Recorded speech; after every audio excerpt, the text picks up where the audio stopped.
En nuestro estudio de la teología de la unidad, ahora vamos a saltar a otra sección grande de nuestro estudio.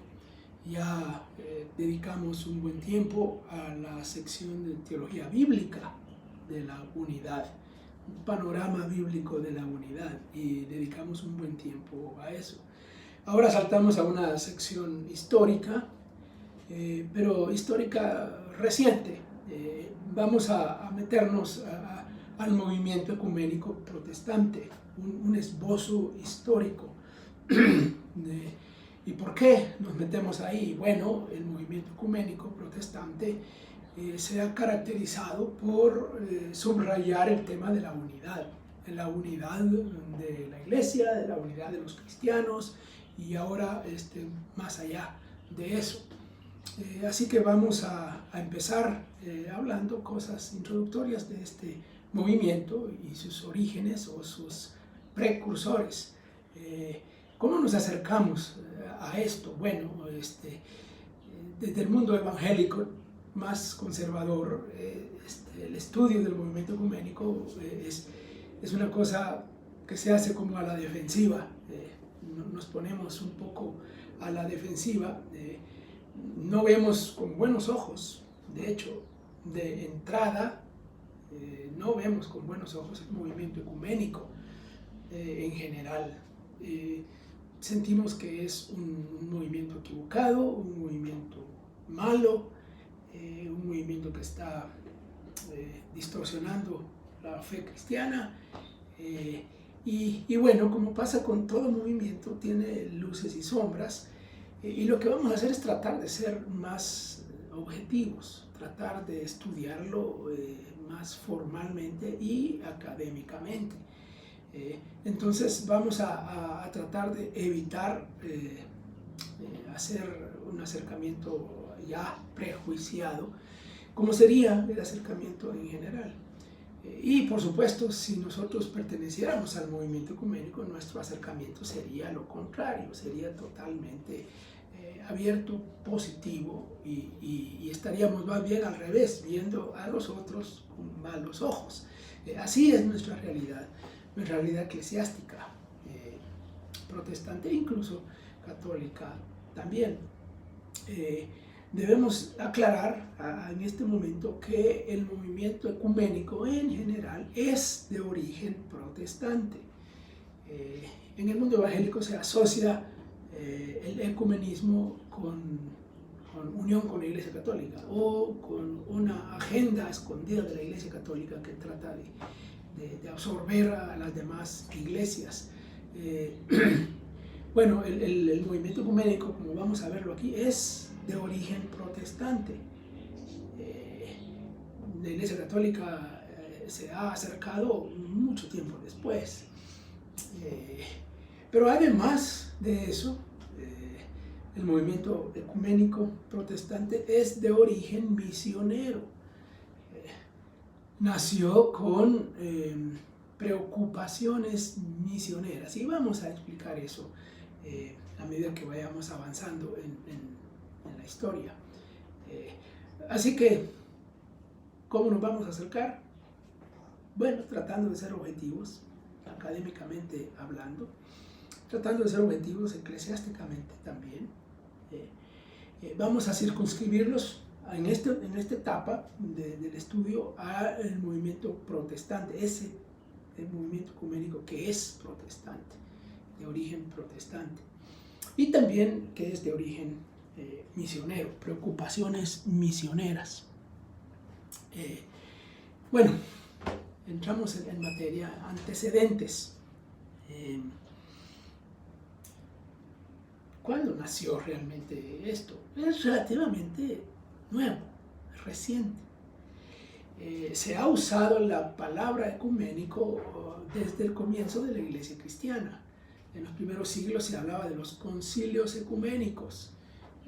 Y cuando estudiamos el concepto ecuménico desde las Escrituras, dijimos que es un vocablo bíblico que significa el mundo habitado o la humanidad propiamente, es decir, el lugar donde están los seres humanos y los seres humanos mismos, la humanidad. Entonces los concilios ecuménicos de los primeros siglos de la Iglesia se llaman así porque representaban ese mundo habitado, ese mundo cristiano.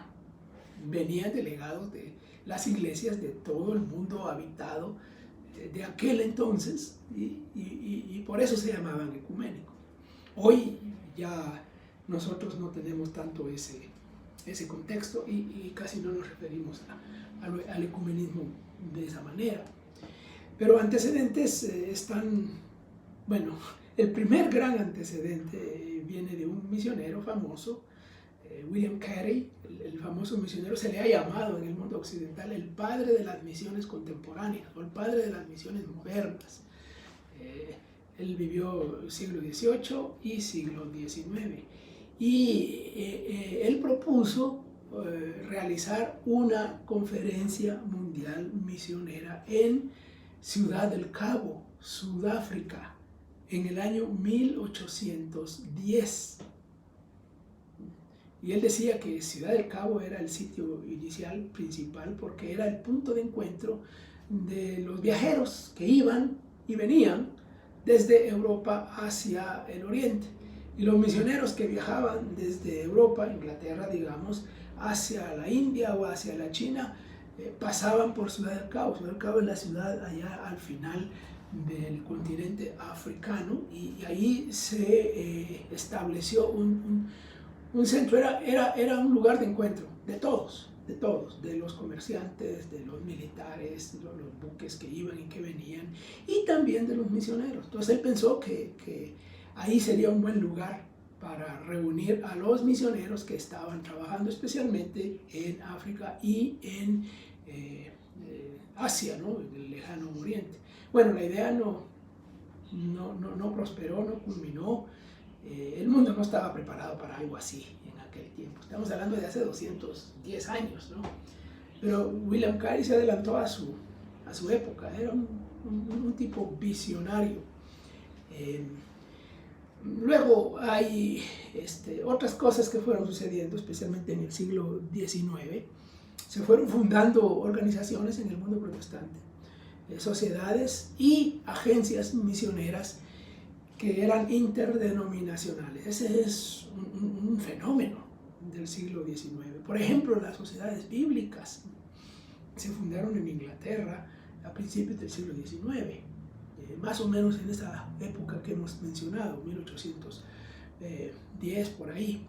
Es una organización que ya tiene más de 200 años y es interdenominacional, sirve a todos desde el principio.